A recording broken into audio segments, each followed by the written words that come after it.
Hello, Christian friends. Do not be very excited that Muslims think that Jesus is going to return too. Their Jesus is going to do some very different things than our Jesus, the real Jesus, is going to do. I think you're going to be quite surprised. Before I begin, I need to explain that there are two different factions within Islam.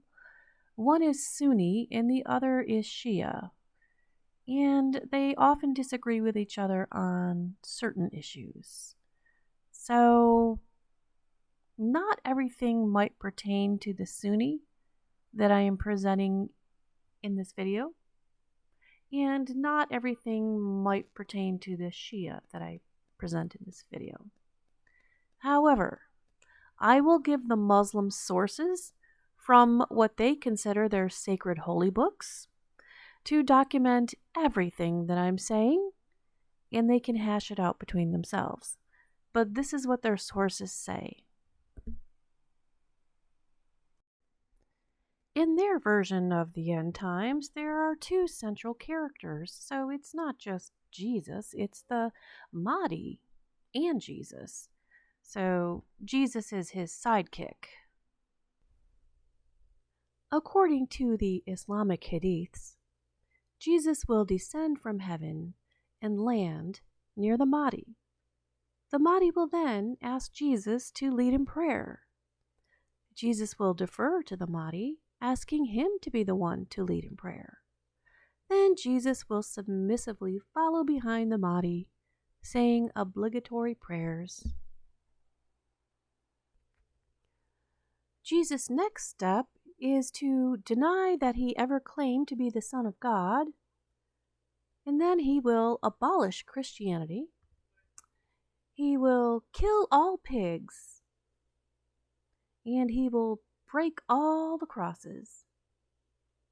You mean he's going to kill actual pigs, animals that God created? Is he saying that God made a mistake by creating pigs? Or do you mean pigs as in certain races that you describe in your so-called holy books? People that you call pigs. So straighten me out here. Another thing he's going to do is to abolish the jizya tax.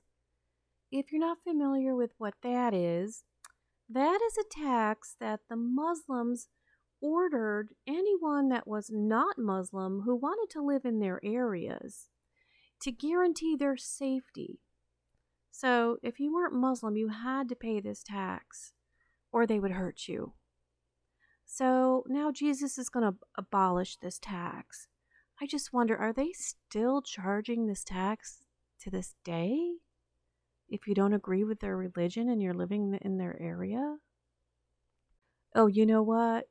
They probably still are, because this prophecy says it's going to be abolished when Jesus comes back. So, in order for the prophecy to be correct, I guess it's going to be charged up till the time Jesus returns. So, oh, and the reason these non-Muslims don't have to pay the tax anymore is because Jesus is going to kill them all.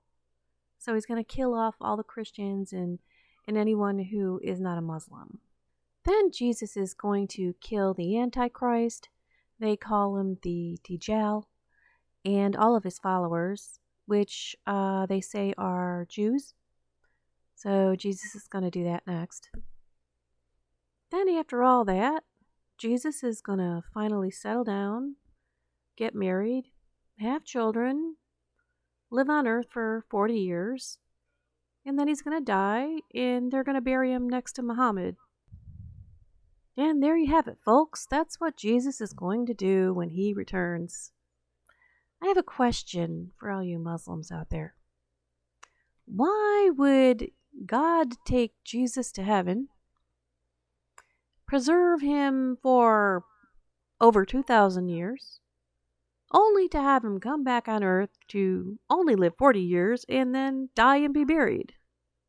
Anyway, we Christians know that this is the biggest bunch of nonsense we've ever heard.